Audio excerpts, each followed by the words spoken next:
নমস্কার বন্ধুরা, কেমন আছেন? আশা করি সবাই ভালো আছেন। আমিও খুব ভালো আছি। আজকে কালী পুজো। কালী পুজোর দিন আমাদের লক্ষ্মী অলক্ষ্মী ঠাকুর করতে হয়। কালী পুজোর দিন আমাদের লক্ষ্মী অলক্ষ্মীর ঠাকুর করতে হয়। এই যে শিম পাতা, কাঠকয়লা, তারপর আলো চাল দিয়ে ঠাকুরগুলো গড়া হয়েছে। সুখের প্রদীপ দেখাতে হয়। সন্ধ্যেবেলা পুজো হবে, হওয়ার পর আমরা সুখের প্রদীপ দেখাবো সবাই। যে ঠাকুরগুলো গড়তে হয়েছে। আমাদের নিয়ম, কালী পুজোর দিনে লক্ষ্মী অলক্ষ্মী গড়ে সুখের প্রদীপ দেখাতে হয়। অলক্ষ্মীকে বিদেয় করে দিয়ে আসতে হয়, তারপর লক্ষ্মীর পুজো হয়ে সুখের প্রদীপ দেখাবো আমরা।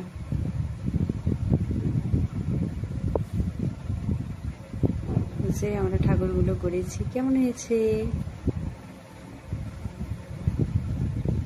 এইভাবে ঠাকুরগুলো গড়ে নিতে হয়। আলো চালকে বাড়তে হবে, শিম পাতা বাড়তে হবে, কাঠ কয়লা বেটে নিতে হয়, নিয়ে ঠাকুরগুলো গড়তে হয়েছে।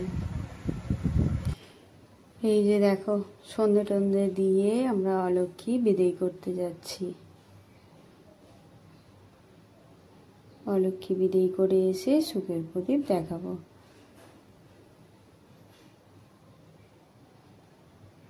এই যে অলক্ষ্মী বিদেয় করতে যাচ্ছি সবাই মিলে। এই যে অলক্ষ্মীকে বিদেয় করে দিয়েছে। লক্ষ্মীর পুজো হলো, হওয়ার পর মানে সুখের প্রদীপ দেখানো হয়েছে। এই যে সুখের প্রদীপ দেখানো হয়েছে, যে পুজো হয়ে গেছে। অতটা দেখাতে পারিনি, ক্যামেরা করার মতো কেউ ছিল না তখন। যতটুকু পেরেছি ততটুকুই আমি তোমাদের সাথে শেয়ার করছি।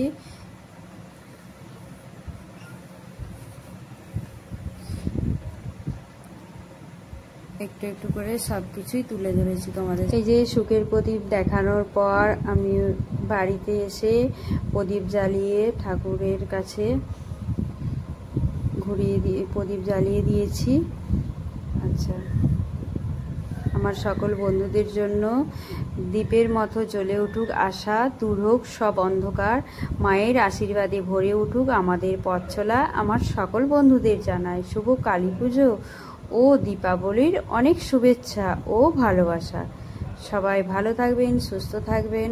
আমার নতুন বন্ধুদের জন্য অনেক অনেক ভালোবাসা। ভিডিওটি যদি ভালো লেগে থাকে লাইক, কমেন্ট, শেয়ার এবং চ্যানেলটিকে সাবস্ক্রাইব করে দেবেন নতুন বন্ধুরা। পুরনো বন্ধুদের জন্য অনেক অনেক ভালোবাসা। সবাই আমার পাশে থাকবেন, আমি সবার পাশে আছি। সবাইকে গুড নাইট, টাটা।